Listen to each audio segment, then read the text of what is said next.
आप सभी का हमारे YouTube चैनल पे बहुत बहुत स्वागत है।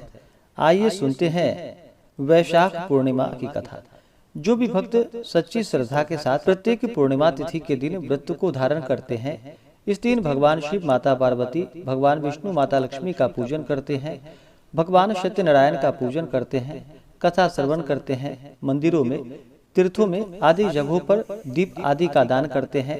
और खासकर वैशाख पूर्णिमा तिथि के दिन, जो कि इस दिन धर्मराज के निमित्त व्रत को धारण किया जाता है, और इस दिन इनके निमित्त जो कि जल से भरा हुआ नया घड़ा आदि का दान करना चाहिए। इससे स्वर्ण कलश दान के समान पुण्य फलों की प्राप्ति होती है और अकाल मृत्यु का भय नहीं होता है तथा सभी प्रकार के सुख और समृद्धि की प्राप्ति होती है। तो आइए सुनते हैं वैशाख पूर्णिमा की कथा। तो बोलिए प्रेम से भगवान भोलेनाथ की जय, माता पार्वती की जय, भगवान विष्णु की जय, माता लक्ष्मी की जय। द्वापर युग में कि मैया यशोदा ने भगवान श्री कृष्ण से कहा कि हे कृष्ण, तुम सारे संसार के उत्पन्न करता, पोषक तथा उसके संहार करता हो।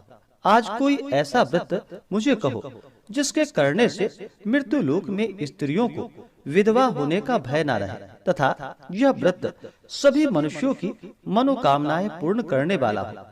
तब भगवान श्री कृष्ण कहने लगे कि हे माता, आपने बड़ा ही सुंदर प्रश्न किया है। मैं आपसे ऐसे ही व्रत को सविस्तार कहूँगा। सौभाग्य की प्राप्ति के लिए स्त्रियों को 32 पूर्णमासियों का व्रत करना चाहिए। इस व्रत के करने से स्त्रियों को सौभाग्य, संपत्ति मिलती है। यह व्रत अचल सौभाग्य को देने वाली एवं भगवान शिव के प्रति मनुष्य मात्र की भक्ति को बढ़ाने वाला है। यशोदा माता ने कहा कि हे कृष्ण, सर्वप्रथम इस व्रत को मृत्यु लोक में किसने किया था, इसके विषय में मुझे सविस्तार कहो।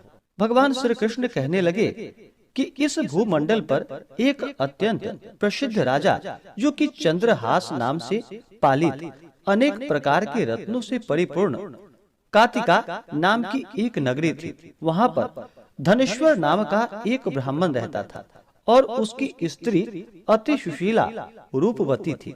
दोनों ही उस नगरी में बड़े ही प्रेम के साथ रहते थे।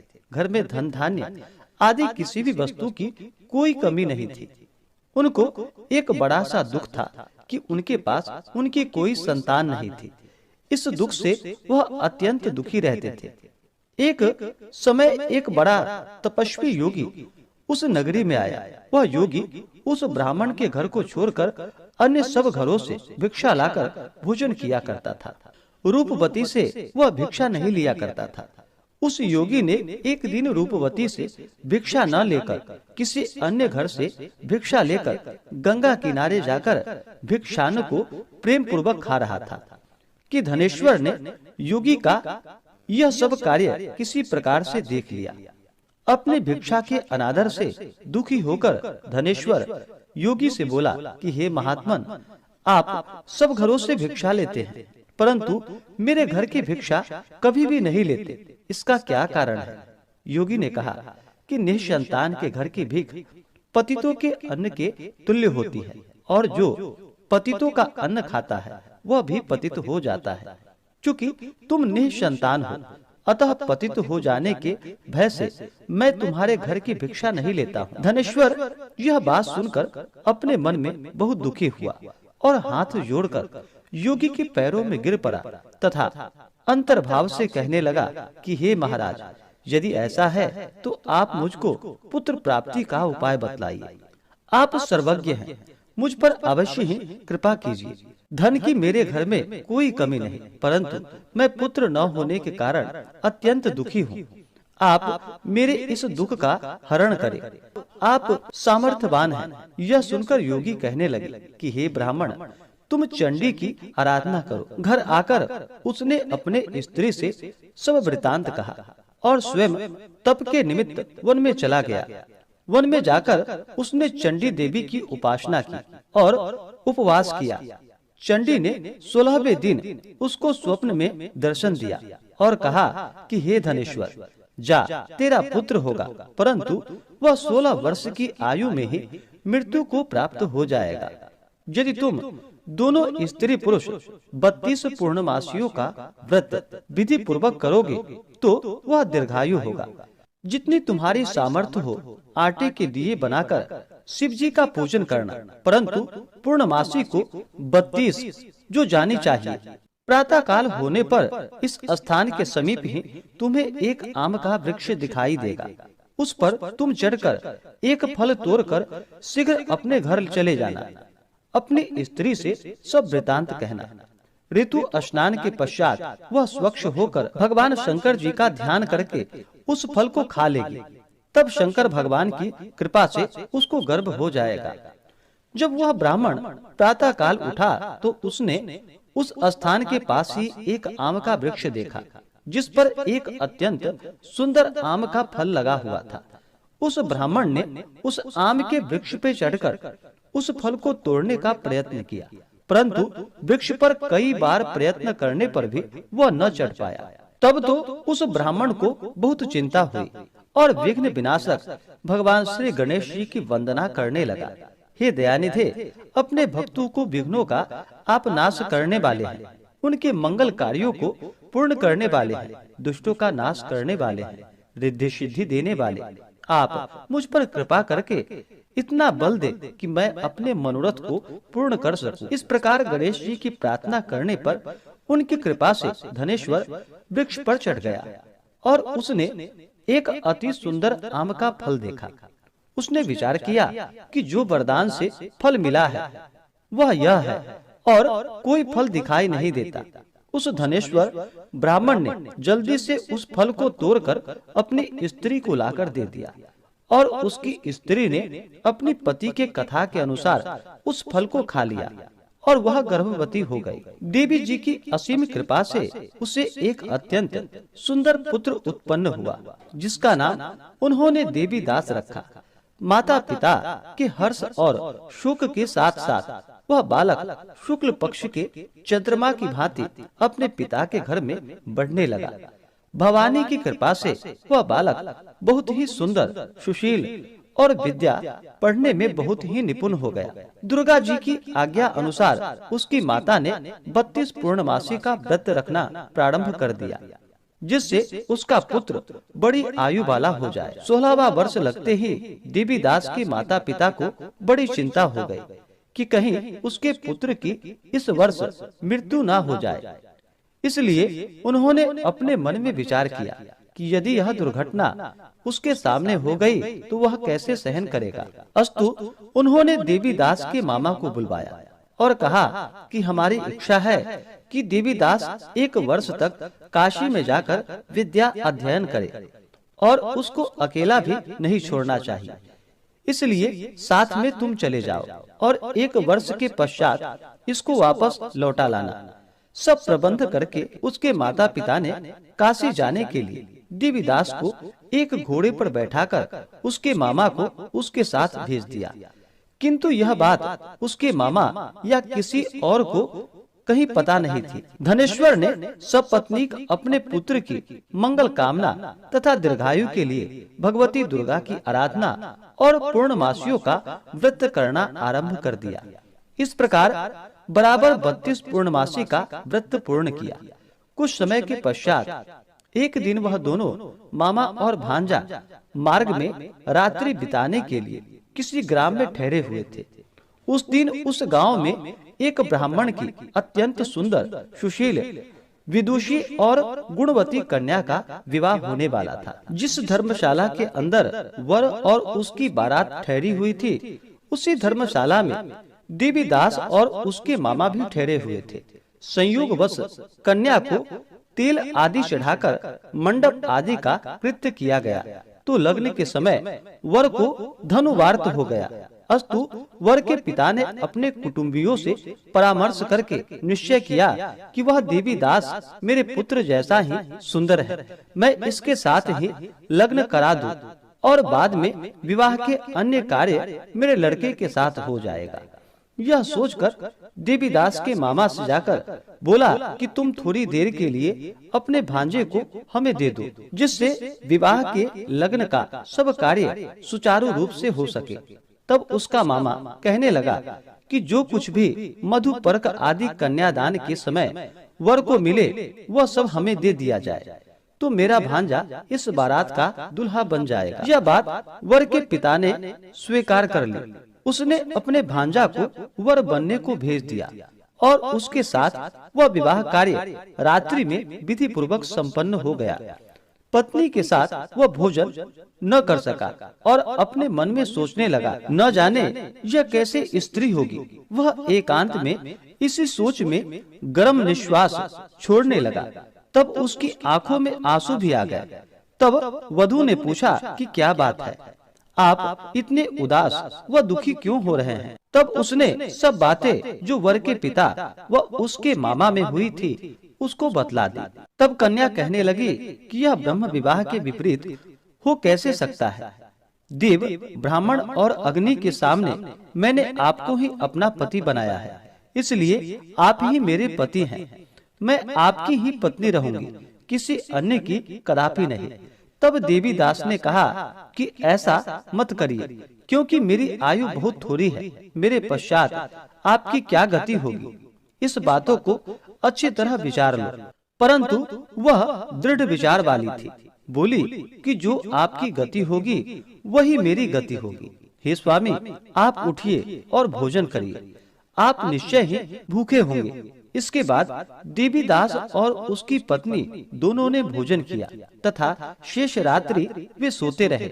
प्रातः काल देवीदास ने अपने पत्नी को 3 नगों से जड़ी हुई एक अंगूठी दी, एक रुमाल दिया और बोला कि हे प्रिय, इसे ले लो और संकेत समझकर स्थिर चित्त हो जाओ। मेरा मरण और जीवन जानने के लिए एक पुष्प वाटिका बना लो, उसमें सुगंधी वाले एक नव मल्लिका लगा लो, उसको प्रतिदिन जल से सींचा करो और आनंद के साथ खेलो कूदो तथा उत्सव मनाओ।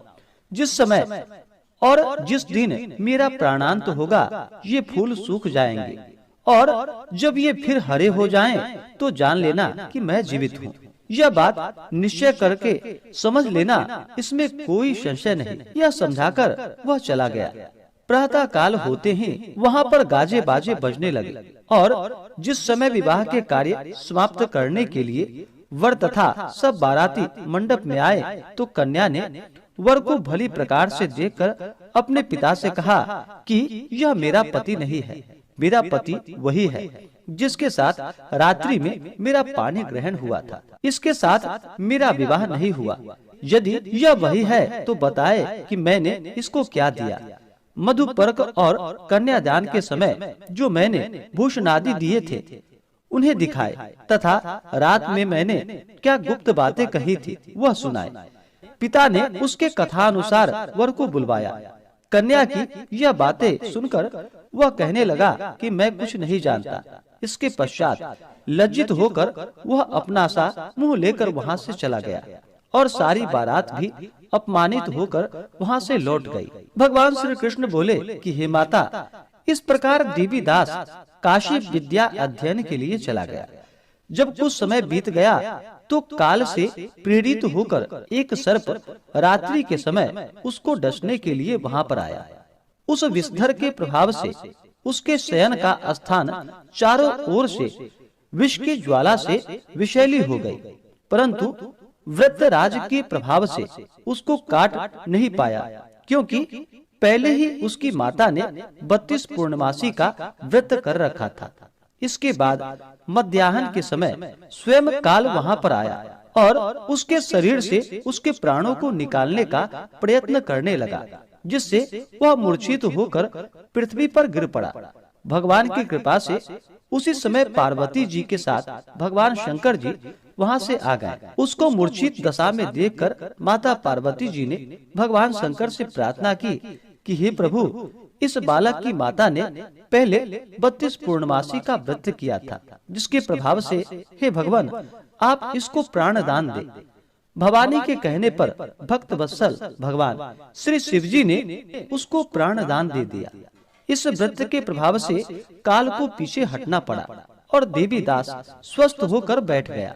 उधर उसकी स्त्री उसके काल की प्रतीक्षा किया करती थी। जब उसने देखा कि उस पुष्प वाटिका में पत्र पुष्प कुछ भी नहीं रहे, तो उसको अत्यंत आश्चर्य हुआ, और जब वह वैसे ही हरी भरी हो गई तो वह जान गई कि वह जीवित हो गए हैं। यह देखकर बहुत प्रसन्न मन से अपने पिता से कहने लगी कि पिताजी, मेरे पति जीवित हैं, आप उनको ढूंढिए। जब 16वां वर्ष व्यतीत हो गया तो देवीदास भी अपने मामा के साथ काशी से चल दिया। इधर उसे उसके ससुर उसको ढूंढने के लिए अपने घर से जाने वाले थे। वह दोनों मामा भांजा वहाँ पर उसी समय आ गए। उनको आया देखकर उसका ससुर बड़ा ही प्रसन्नता के साथ अपने घर में उसे ले गया। उस समय नगर के निवासी भी वहाँ पर इकट्ठे हो गए और सबने निश्चय किया कि अवश्य ही इस बालक के साथ इस कन्या का विवाह हुआ था। उस बालक को जब कन्या ने देखा तो वह पहचान ली और कहा कि यह तो वही है जो संकेत करके गए थे। तदुपरांत सभी कहने लगे कि भला हुआ जो यह आ गया, और सब नगरवासी ने आनंद मनाया। कुछ दिन के बाद देवीदास अपनी पत्नी और मामा के साथ अपने ससुर के घर से बहुत सा उपहार आदि लेकर अपने घर के लिए प्रस्थान किया। जब वह अपने गांव के निकट आ गया तो कई लोगों ने उसको देखकर उसके माता पिता को पहले ही जाकर सारी खबर बता दी। तुम्हारा पुत्र देवीदास अपनी पत्नी और मामा के सहित आ रहा है। ऐसा समाचार सुनकर पहले तो उन्हें विश्वास ही नहीं हुआ, किंतु जब और लोगों ने भी आकर उनकी बात का समर्थन किया तो उनको बड़ा आश्चर्य हुआ। लेकिन थोड़ी देर में ही देवीदास ने आकर अपने माता पिता के चरणों में अपना सिर रखकर उन्हें प्रणाम किया, और उसकी पत्नी ने अपने सास व ससुर के चरणों को स्पर्श किए। तो माता पिता ने अपने पुत्र और पुत्र वधू को अपने हृदय से लगा लिया और दोनों की आंखों में प्रेमाश्रु बहने लगे। अपने पुत्र और पुत्र वधू के आने की खुशी में धनेश्वर ने बड़ी भारी उत्सव किया और ब्राह्मणों को भी बहुत सी दान और दक्षिणा देकर ब्राह्मणों को संतुष्ट व उन्हें प्रसन्न किया। भगवान श्री कृष्ण जी कहने लगे कि इस प्रकार धनेश्वर 32 पूर्णमासियों के व्रत के प्रभाव से पुत्रवान हो गया। जो भी स्त्रियां इस व्रत को करती हैं वे जन्म जन्मांतर में वैधव्य का दुख नहीं भोगती और सदैव सौभाग्यवती रहती हैं। यह मेरा वचन है, इसमें कोई भी संदेह नहीं है। यह व्रत पुत्र पौत्रों को देने वाला तथा संपूर्ण मनोकामनाओं को पूर्ण करने वाला है। 32 पूर्णमासियों के व्रत करने से व्रती की सभी इच्छाएं भगवान शिव जी की कृपा से पूर्ण हो जाती हैं।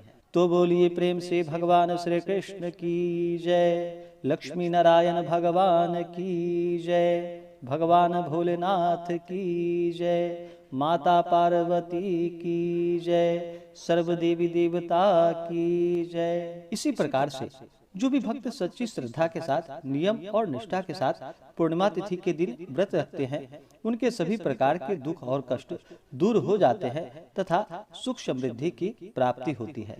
तो आशा करता हूँ कि यह जानकारी आपको अच्छा लगा हो। ऐसे ही ज्ञानवर्धक जानकारियाँ प्राप्त करने के लिए हमारे इस चैनल पे अगर आप नए हैं तो चैनल को लाल बटन दबा करके सब्सक्राइब करें, साथ में बेल आइकन घंटी को दबाएं ताकि मेरे वीडियो का नोटिफिकेशन आपको समय से मिलता रहे।